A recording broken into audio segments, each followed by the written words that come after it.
huge topic, and it's been a topic for many years, but I think it has become more of interest within the COVID pandemic, where we realized that there was a whole subset of our US economy that really didn't have the amount of access needed to do basic things like even go to school.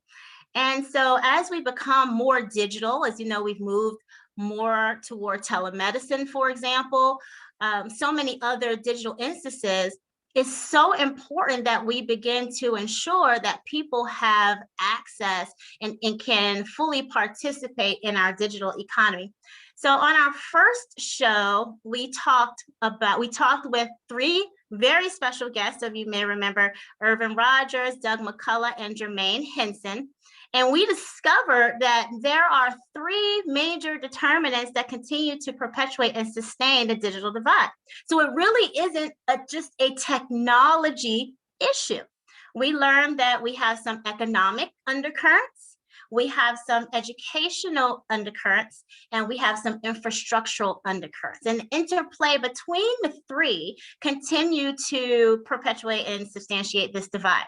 So we decided to dive a little deeper today. So the name of this episode is Deep Dive, and we are going to be focusing on the educational component today. And I have some dynamic guests who happen to be, I'm so happy to be lucky that they are some of my dearest friends and colleagues and soldiers who are continuing to be on the forefront every day in fighting the digital divide. So let's meet them. First, we have Lisa Chambers, and Lisa is the National Executive Director for TechCore. So welcome, Lisa. And this is where the audience is supposed to be applauding. Yes, okay, great, there we go. Wonderful. And next we have Toni Cunningham. Toni is the Managing Director of Scholas here in Columbus, Ohio. So welcome, Toni. More applause. Thank you. We also have Perry Gregory, and Perry is the Vice President of Workforce for the National Center of Urban Solutions. So welcome to Perry. Thank you. Thank you. I'm excited to join this wonderful group. Yes, and finally, two people that are so near and dear to my heart, and you will learn why later. They are just amazing individuals and budding technologists that I'm so proud of. We have Andre Love, and Andre is part of the State of Ohio Cybersecurity Apprenticeship Program. So welcome, Andre. And finally, our newest technologist of the group, Monique Walker-Smith, and Monique just graduated from Tech Elevator last week. So welcome to Monique. All right, so we are looking forward to jumping in. So I'm going to start with Lisa. We're going to go through like the K-12 and then just through the whole pipeline.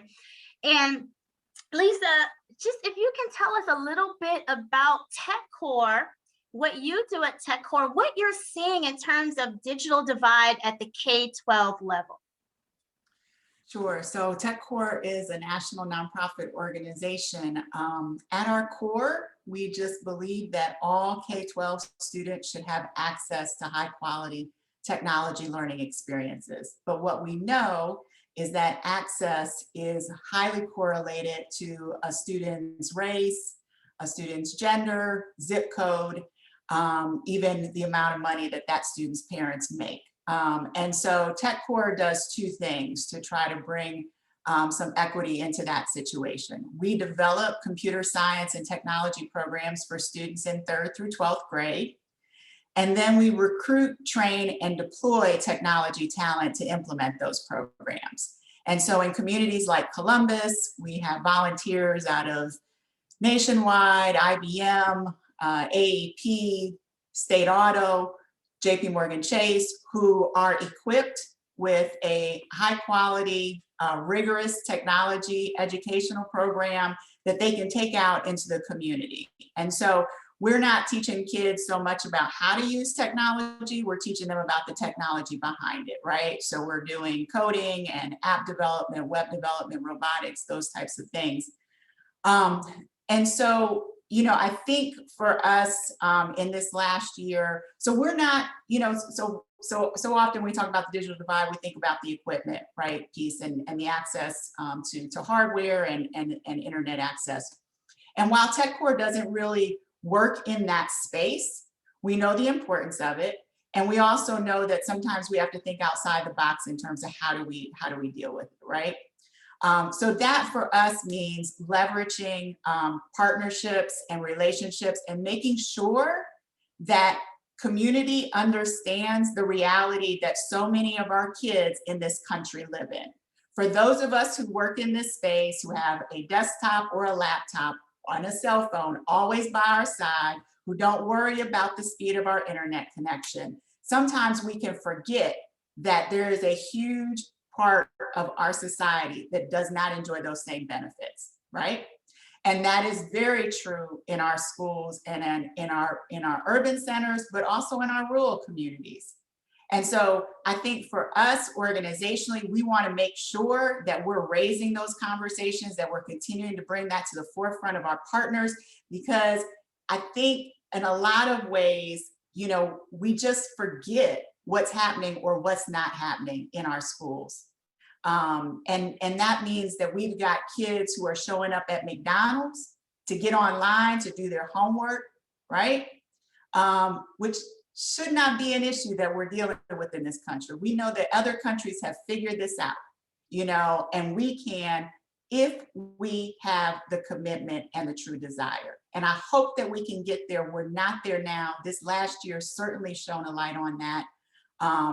In terms of what our kiddos did not have, or the inadequate access or equipment that they had, that they were trying to, again, be put in a situation where we want you to keep up, we want you to keep going like nothing happened, but we're going to give you a tablet to do your work, which is not the same, right, as a laptop or and so I think for us, we're just wanting to continue. We've been in this fight for a long time, since the mid-90s, and we're gonna stay in this fight.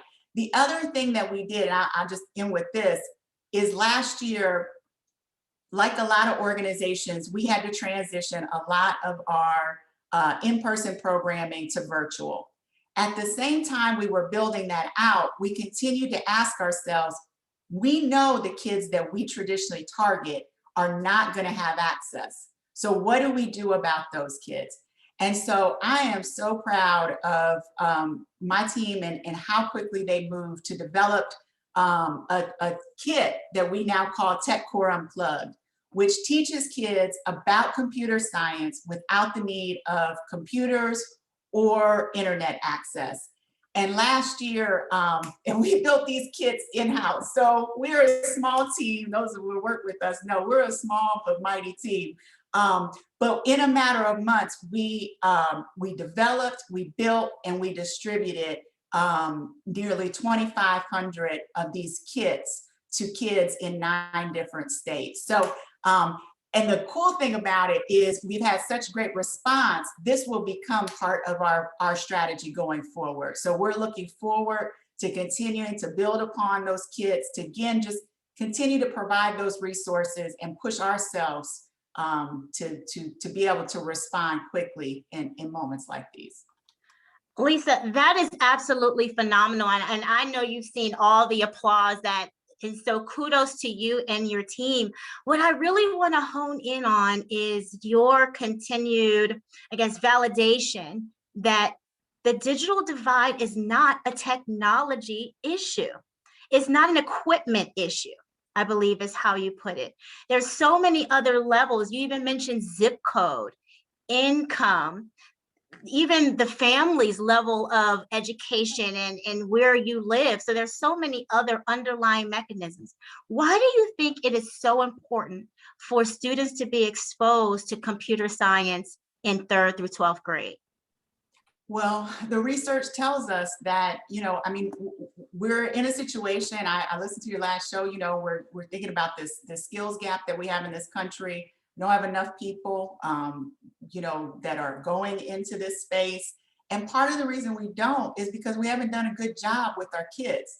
The assumption that we've made in this country is that because kids have interaction with their first piece of technology before their second birthday, which is true for, I believe, more than 80% of kids that live in the US.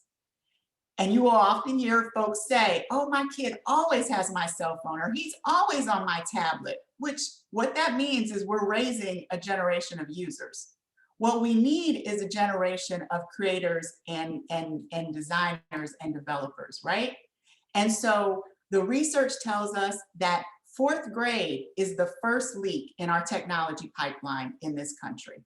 And so if kids don't have early experiences, especially Black, brown students and girls, that the likelihood that they'll continue on decreases each year, right?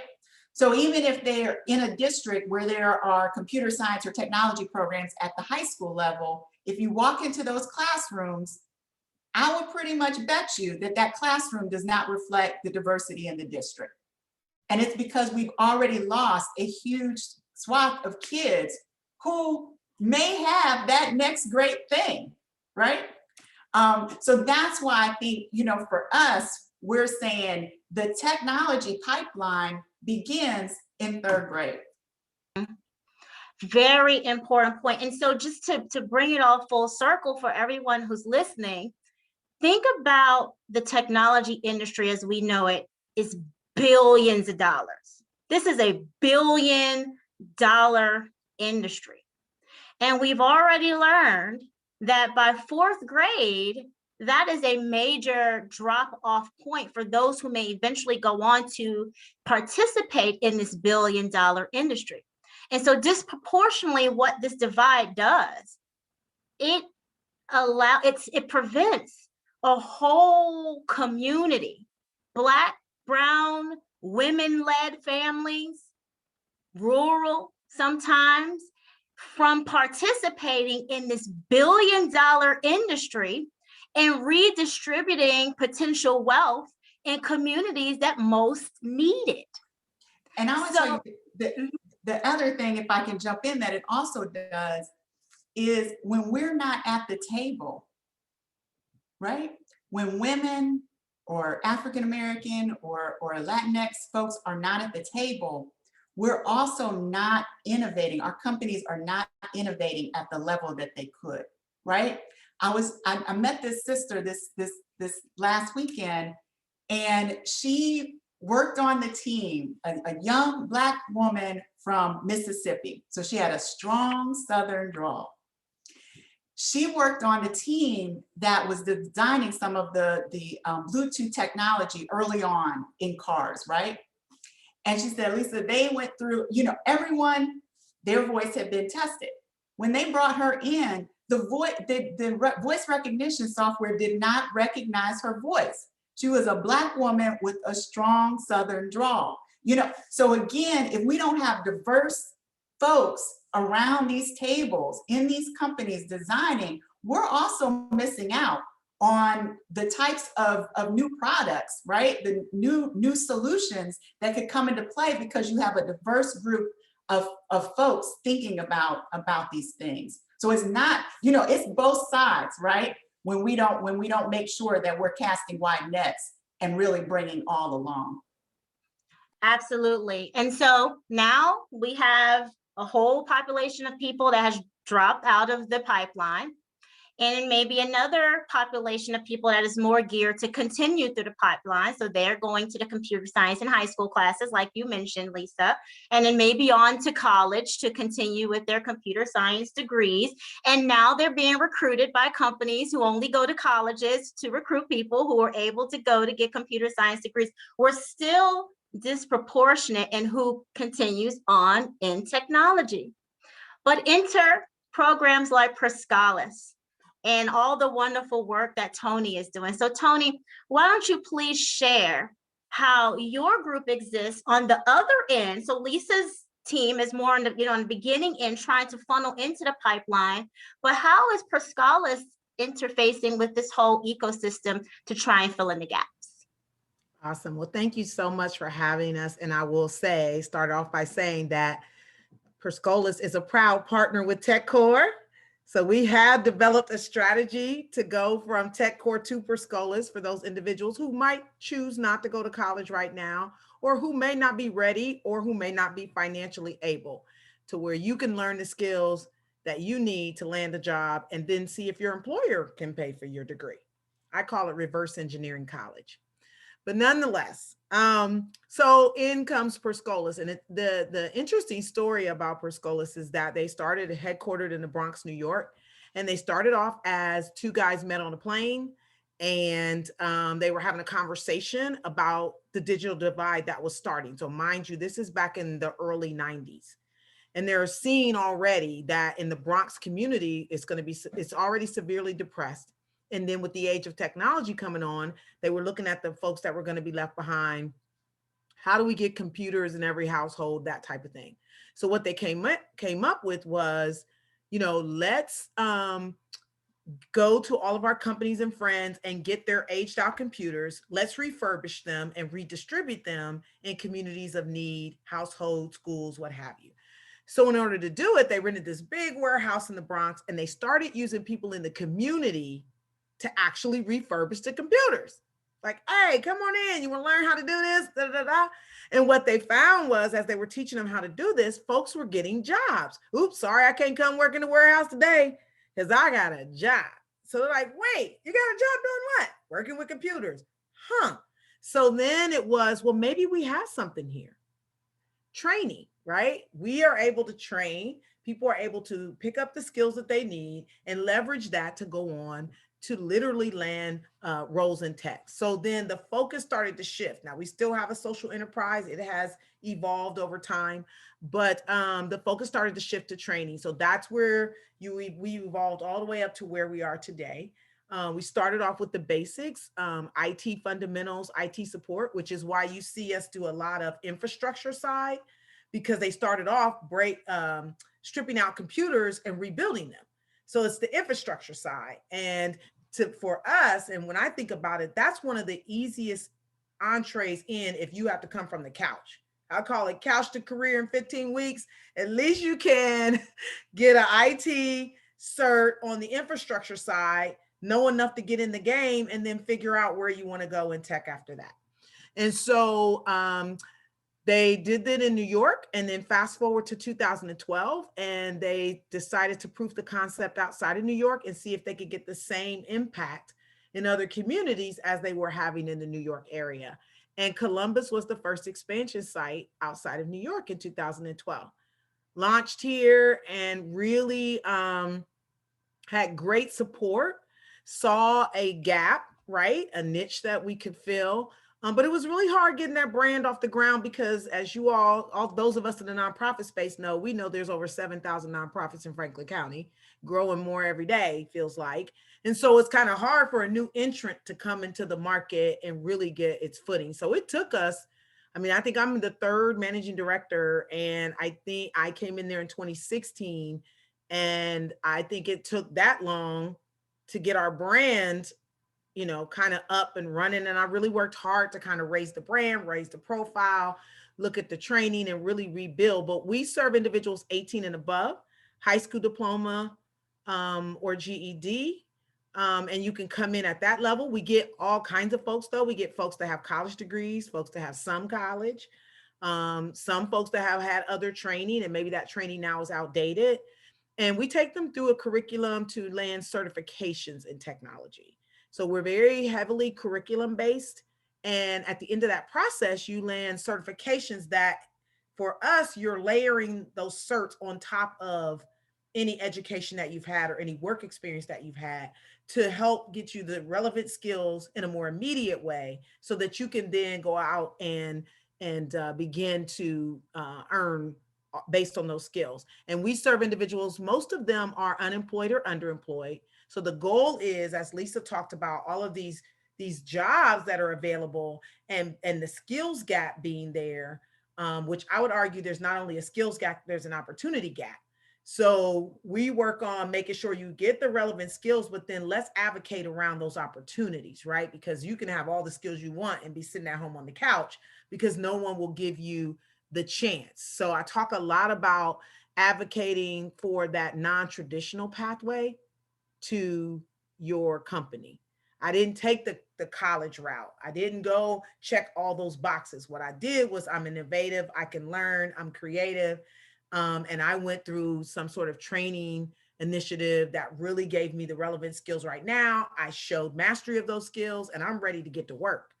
And so that's what we do. And it's been fun. It's been fun to kind of watch everything, watch people grow, see people come in on day one. And then at the end of that, at week 15, their confidence is renewed. They've got the new skills. They're ready to interview. They're ready to go out and knock it down. Some of them have, across our network, have formed their own companies and different things. And so you get to see this energy around these group of people who come in as strangers and they leave bonded because they've gone through this journey. It's not easy, 15 weeks full time. You can't work, you got to focus. And at the end of that process, though, we're able to then partner with our employer community and really get opportunity for people to get started. And what I found, Tonjia, is that our people don't know because they haven't been exposed. So most of the time, what we're doing is showing them, here's all of the possibilities. You know, you have no idea if that's not where your mind is at. If you didn't go through a tech course or something, you have no idea that you could be a data scientist. And scientist sounds woo, but really it's about learning the analytics and reading trends, right? And so people don't know until you expose them. And so that's why we engage. We do 4 days of tech training, 1 day of professional development. And we bring in professionals to share, this is what's going on in the industry. This is what's going on in the tech community. We encourage them to engage, get involved. Black Tech 614, TechLife, Witty, all these different organizations where you can get into this tech community because we are a community, you guys. And so making sure that individuals know it's not just about getting the skills and stuff, it's also about that networking.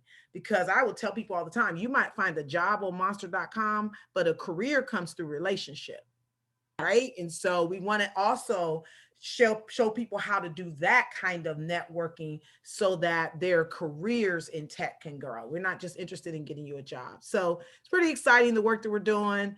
I love it. I tell people all the time, there's many different avenues to get into tech, which is why you'll hear from Perry in a minute. They have a different model, but there's so much need and so many people that it's great to give the community the option. Which way is best for you? Is it curriculum-based and certification?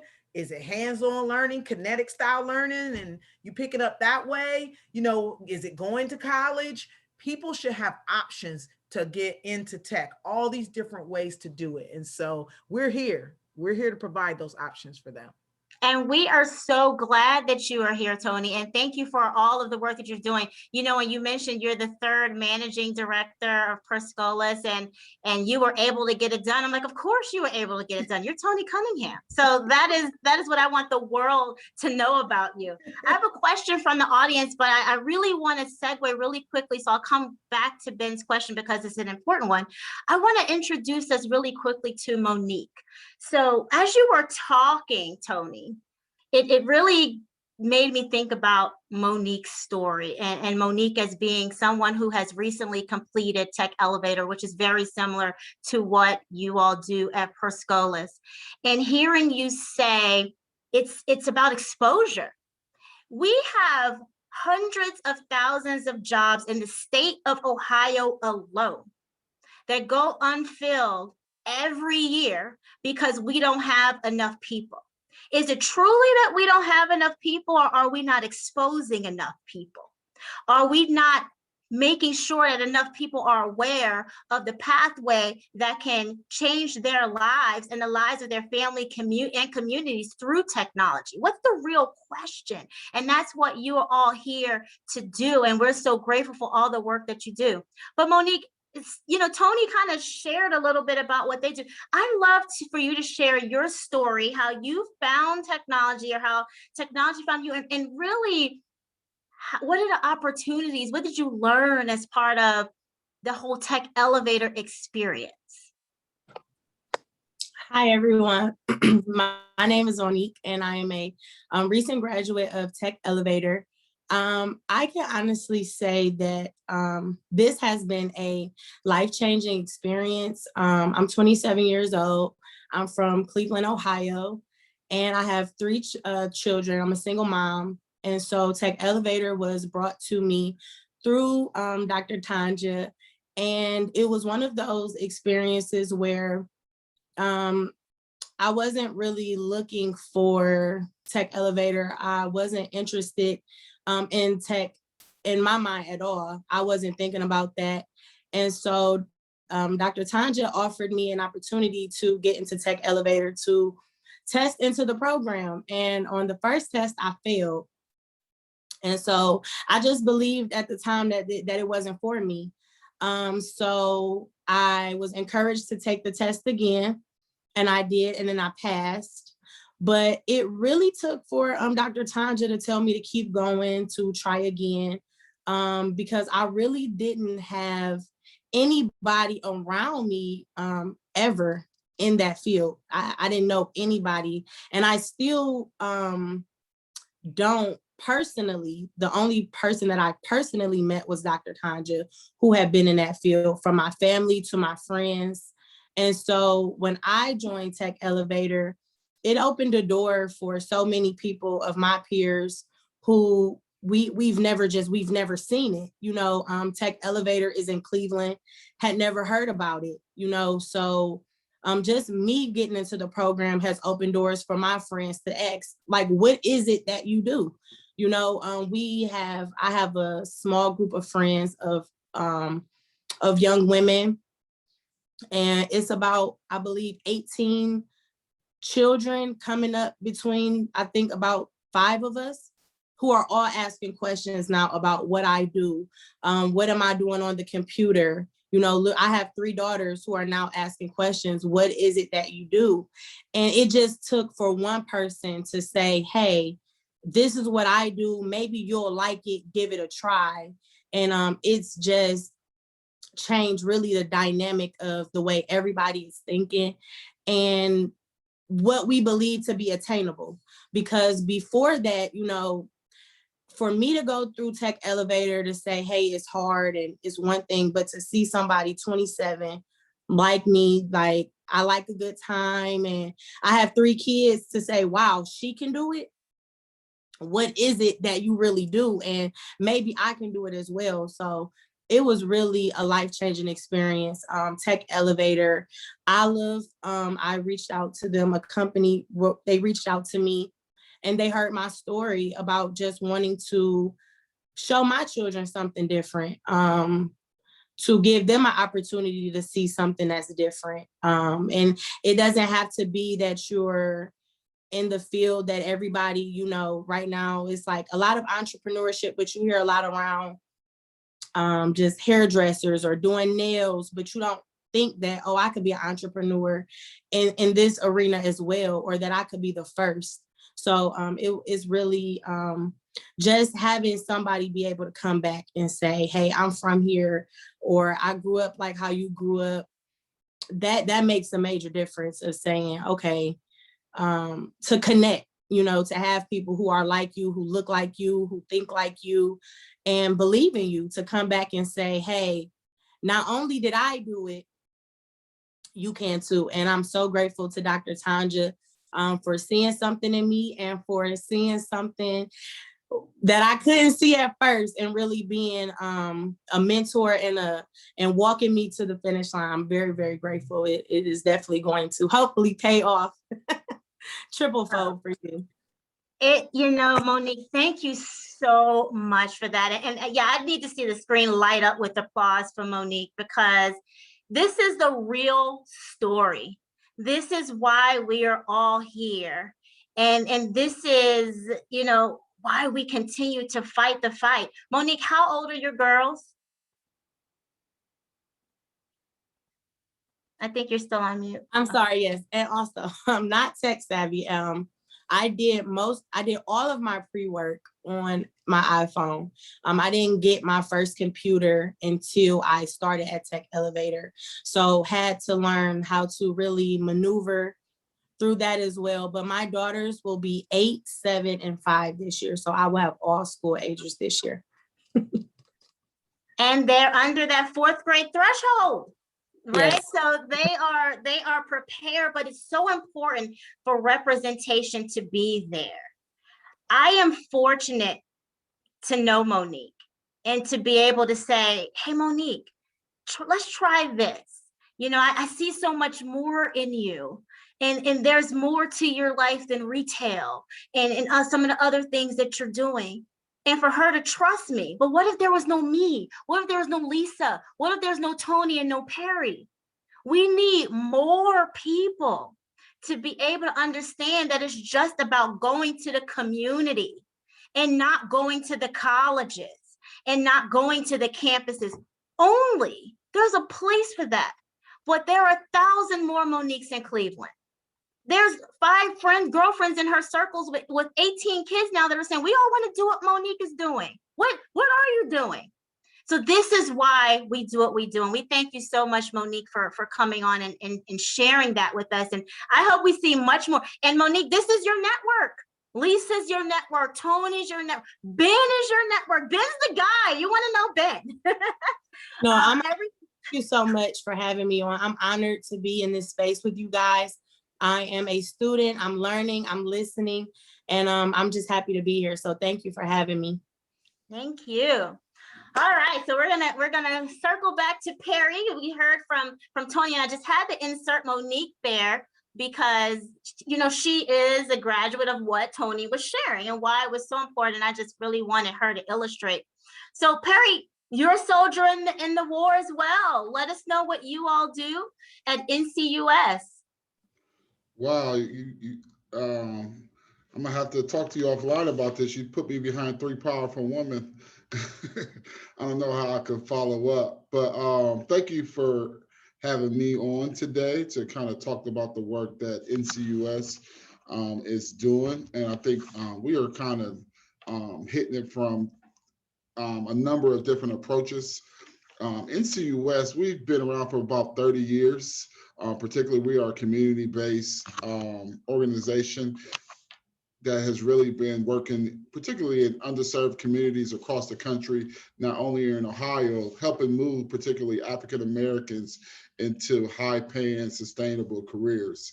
To date, we proudly said we probably put well over 25,000 individuals in the workforce, through not only through technology, but through construction, through healthcare, through advanced manufacturing, and then really working with like Jobs and Family Services here in Ohio and in PA, removing particularly hard to serve populations off of public assistance. But our sweet spot really comes from a grassroots approach. And so everything we try to do is we really try to go out and reach people who are disconnected from these high quality career pathways. And so one of the reasons I always promote Toni Cunningham, about 4 years ago, Toni, if you remember, we had a meeting in our office and she kind of talked about the great work that Scholas was doing. So I always applaud her for the great work that she was doing. But, you know, it really piqued my interest to say, you know what, we really got to kind of close this technology gap. And, you know, to really get more minorities and particularly African Americans into this space. So we do work. So when I say we approach it from a different approach, the grassroots outreach piece is probably our biggest component of it, is really getting this message out to the community. And so when you look at the digital divide, you know, I would say that COVID was probably a blessing to the African American community, but also, you know, underserved communities because they just didn't have that proper computer access. They didn't have the proper broadband access in their house. And so we have been putting boots on the ground to really make sure that households have Wi-Fi. So we've been working with the City of Columbus on this through our educational schools that we manage. We've been deploying different strategies to make sure that all the individuals in their households have computers, not just one computers, but multiple computers. But we also have this post-secondary arm of work which is a subsidy of our institutions called the National Center for Urban Solutions Tech, in which we started about 9 years ago. And not only just focusing on technology careers, but focusing on those healthcare, advanced manufacturing careers. But particularly on the tech side, we've been able to make, over the last probably 2 years, we've been able to make some significant growth in the work that we're doing, starting at the high school level. We manage a couple different schools, one here in Columbus and then one in Youngstown, which is dropout recovery schools, which we particularly get the hardest to serve students that have quit traditional public school systems, and they are re-enrolling to come back and get their high school diploma. And so really looking at that gap of group and seeing skills gaps, seeing digital literacy gaps, seeing workforce gaps, not only just with them, within their households. So we started looking at how do we get them engaged. So we have partnered with Amazon Feature Engineering Program. So all of our high school students, they do some type of computer science course as part of their core curriculum content. So we begin to require our students to do that. We partner with IBM Open PTech, which is an open source system that engages students with digital learning badges. So not only just in tech, but when you said something key, Ms. Coverdale, when you talked about design. So they have design courses. We talk about just the basic understanding of digital computers, customer service and where that's going.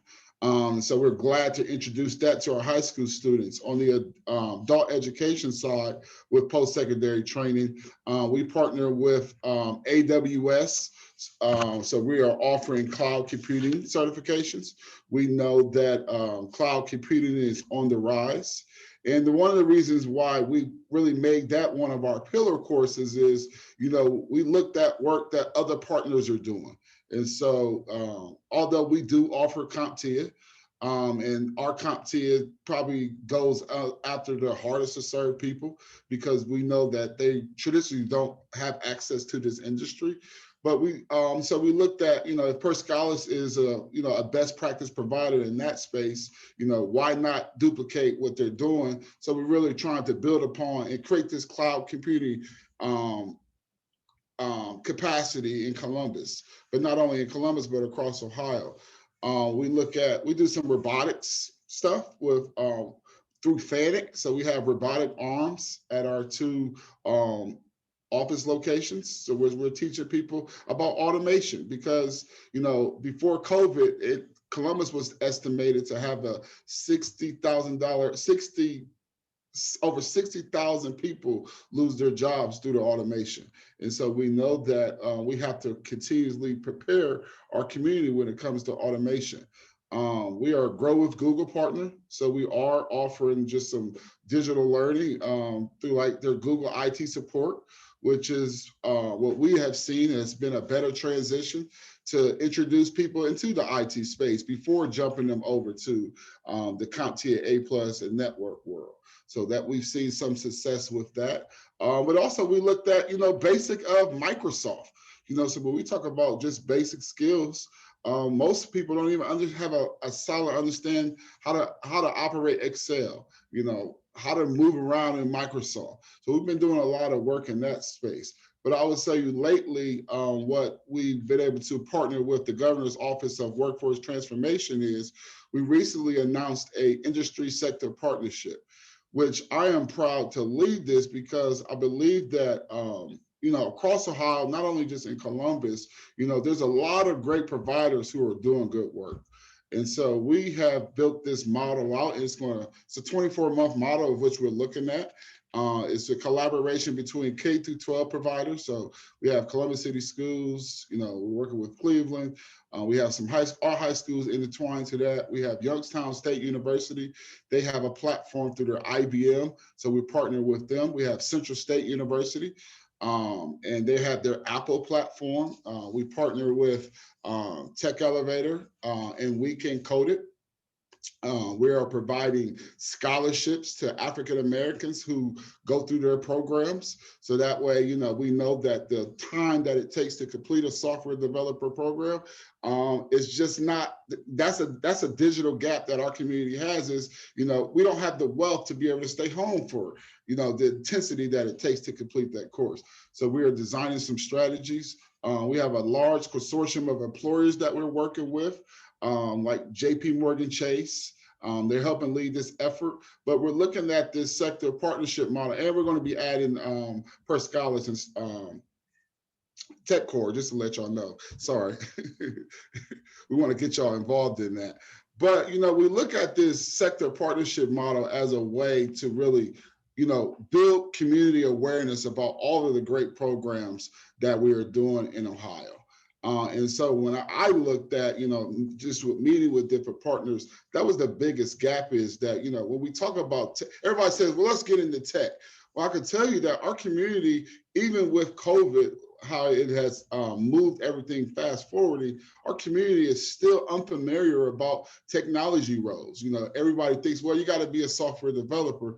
And so I was glad that Lisa and Toni mentioned that, what about data analysts? What about UX design individuals? What about project managers on different, tech projects? But it's all these different positions that are out there in this space that our community just doesn't know about, and so what, through the sector, we're trying to really get deep rooted into it so that our community knows where to go, that they begin to really think about all this different, because regardless of what we know is, I think Microsoft CEO said this, by 2025, he is projecting that 800 million jobs will be technology-based jobs.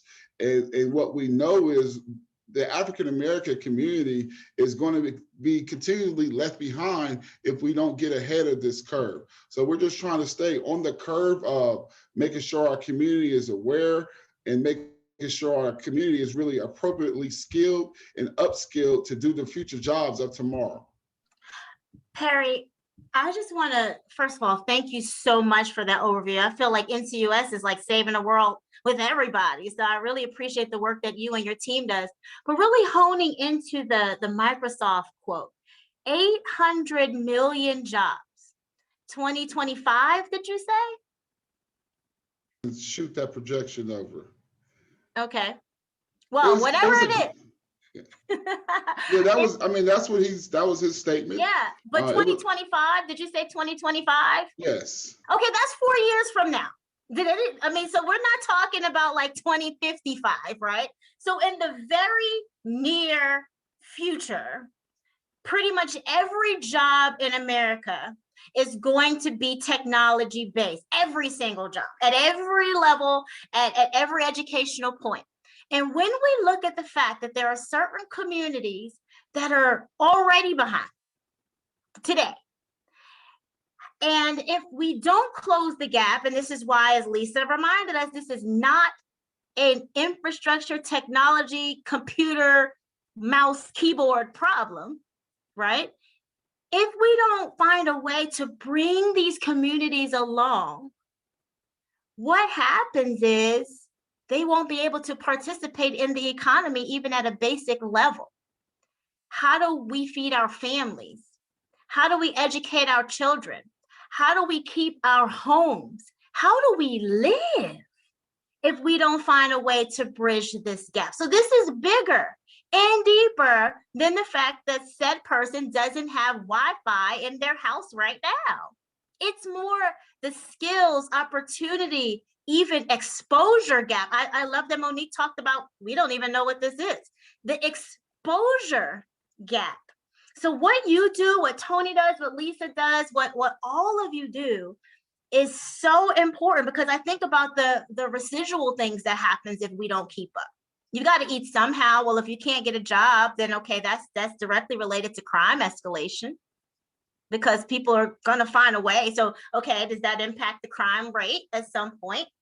And if you can't have a proper job, then how are you taking care of your health?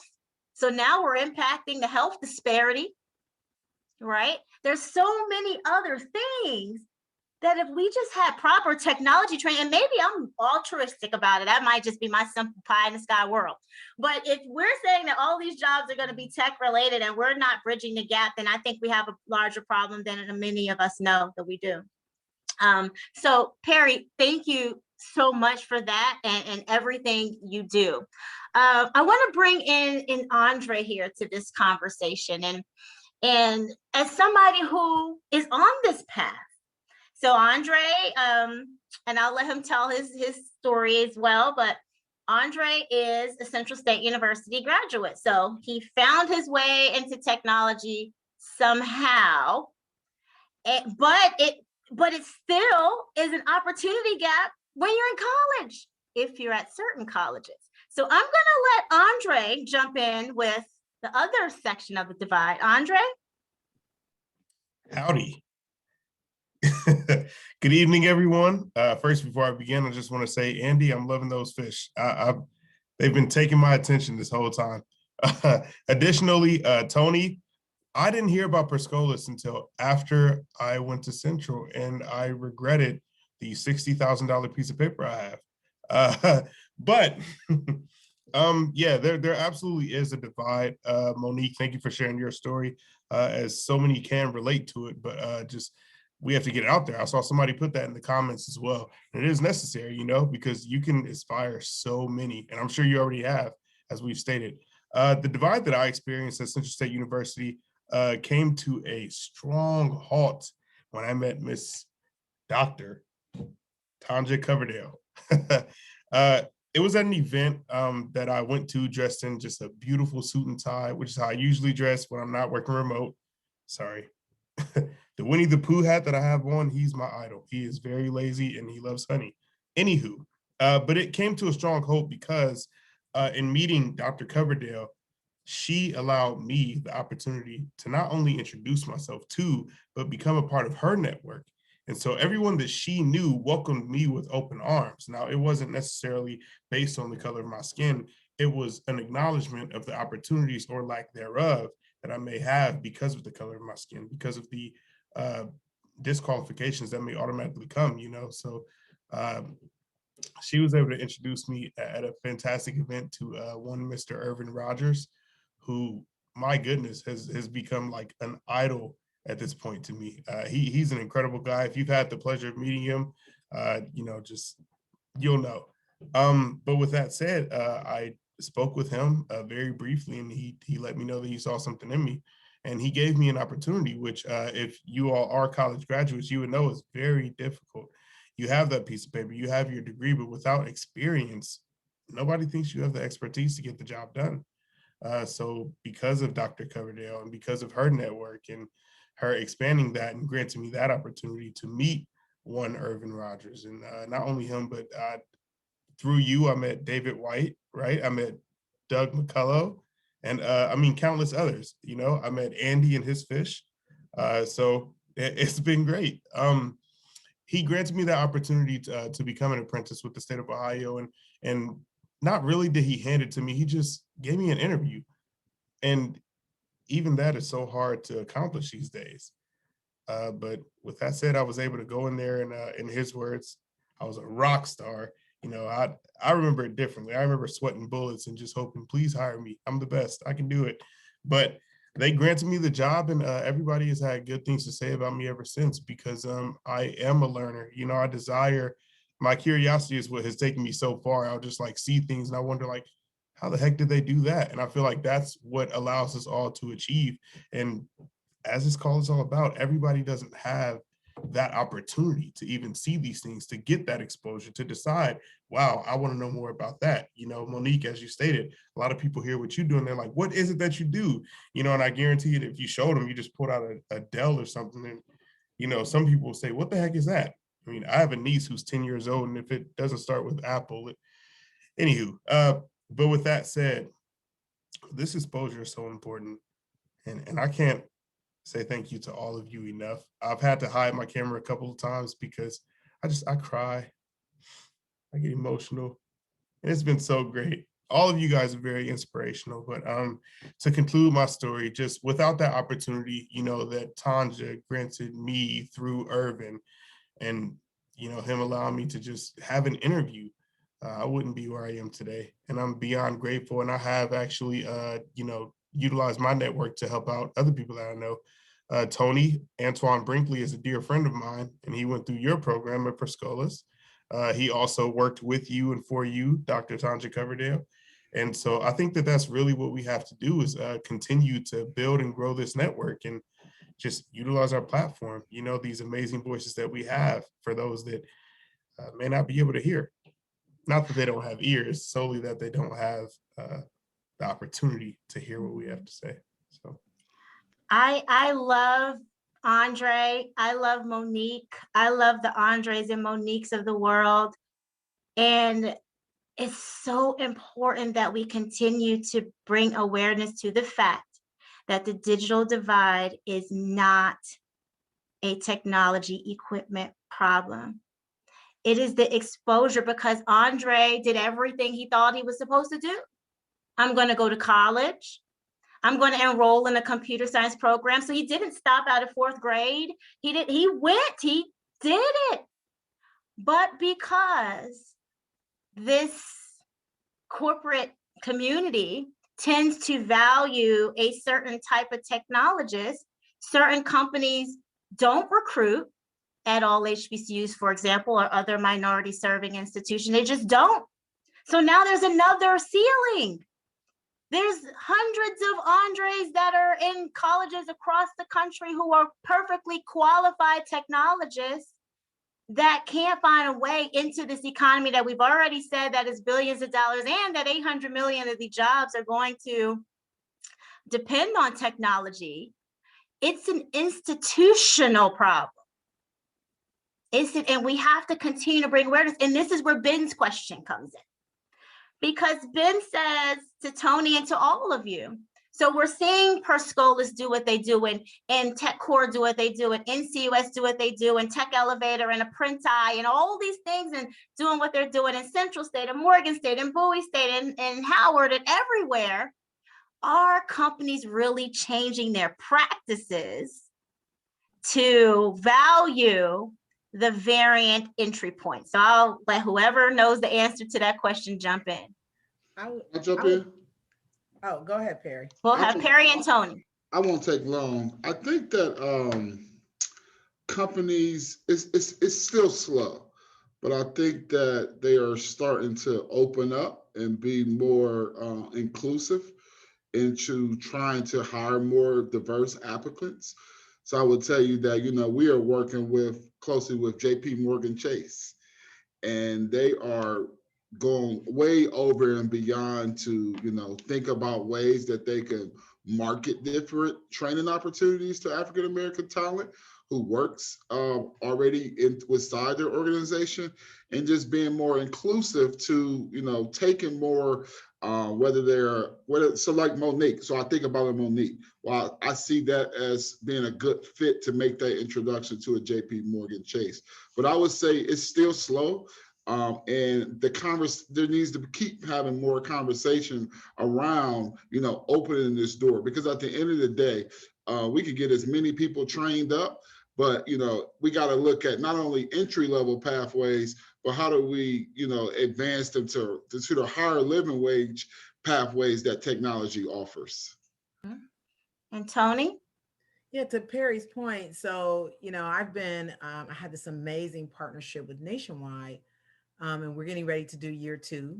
Dr. Coverdale, you know, we put this piece together, and it really does take a highly motivated partner who is serious about their commitment. A lot of people pay lip service, and you can get onesie twosies in there every now and then, right? Or they'll let you in certain areas, but not in the higher impact areas, right? I'll let you in my call center, but I don't know if I'm gonna let you in security operations, or I don't know if I'm gonna let you in.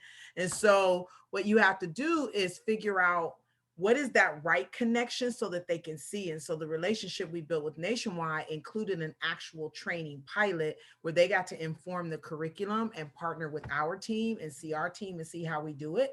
Then we curated a group out of our alumni that had already been through Scholas, had already leveraged their Scholas training and had some work experience. And we curated that group for this opportunity. And I'll tell you, the magic was what Nationwide said to them was everyone who completes this training successfully has an apprenticeship position, period. No questions asked.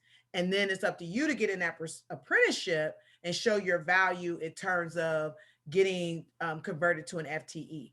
And so I will tell you the pilot was amazing, and it was for software engineering. And then another group in Nationwide saw what this group, the technologies group, did and said, we want to do it. And so now we're working on year 2 with a totally different training, with a totally different group of individuals who will now get an entree into launching a career at Nationwide through a curated group. And so I think you have to not expect this full-on blast. You have to expect companies like JP Morgan Chase and Nationwide to do these alternative pathways type initiatives and then show others, because usually it's, oh, Nationwide did that. Oh, now Grange wants to talk, right? Oh, JP Morgan did that. Now Cardinal wants to talk. So, I think it's, you get in something, and for us on our side, it's about the quality of their experience and engagement. A lot of people have a view of nonprofit that we're not like a business, and we are a business. Nonprofit is just our tax status. And so if the quality of the engagement is just as high and the quality of the learning is just as high, the young people or the individuals, whoever they are, show up prepared and ready, then at the end of the day, what does your team have? Let's bring it together. And then when they hit your floor, make sure the mentoring and coaching doesn't stop. So most people, I say to them, it's great if we train and prepare people on our side, but what's your culture like? Because we can train them all we want to, and you can even pay us to train them. But if your culture is bad, they're not going to stay. So there's some work that has to be done and some commitment on the other end about what culture am I turning, as Lisa likes to call them, my kiddos. What room am I sending my kiddos in, and how are they going to be treated? Right. Because if you're not going to treat them well, we're not going to partner with you either. And I think that's a huge issue. And I don't think that we talk about it enough. And I think we can't come at this from a deficit, right? Right. As if we're going to be grateful for anything, because that's not going to work. And what we know is I've had 2 young women who have gone into corporate. They were there a year and they have left, and they came back and said, it doesn't feel like they want me there. Right? I don't feel that I'm in the right spot. And there's too many of us that are doing that. We're walking in the front door, we're getting hired, and then we're there a year and we're walking out the back door because it doesn't feel like this space is really, so companies can't say that providers or colleges aren't training enough folks.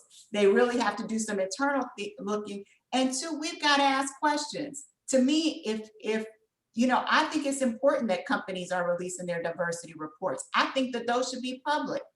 And I think because if you don't measure it, it doesn't matter. That's the truth, right? And so these companies, we need to ask, you want to partner, you want to do work, tell me your numbers and tell me what you're doing to try to change that. What's going to happen, if I send these folks to you to make sure that they're still there, right? Because too often, I'm hearing young people who are walking out and feel like there was something wrong with them.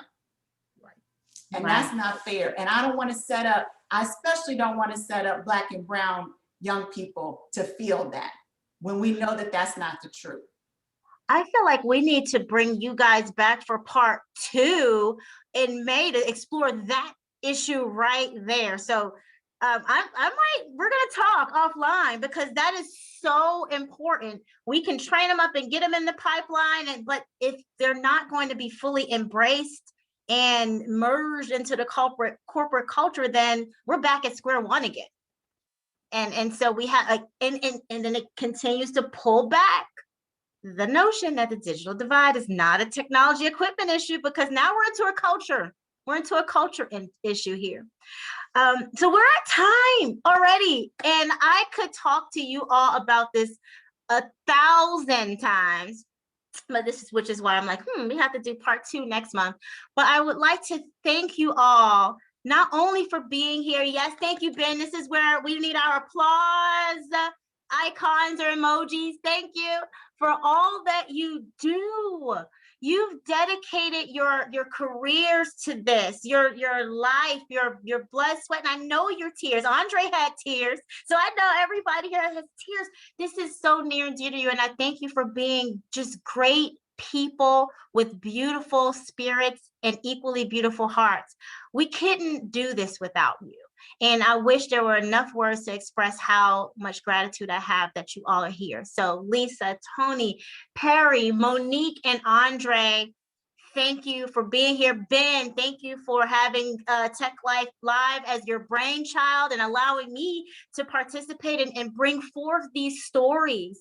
And we'll continue to all work together because we might be divided, but we are unconquered. So thank you again, everyone, and we'll see you next month. Thank you.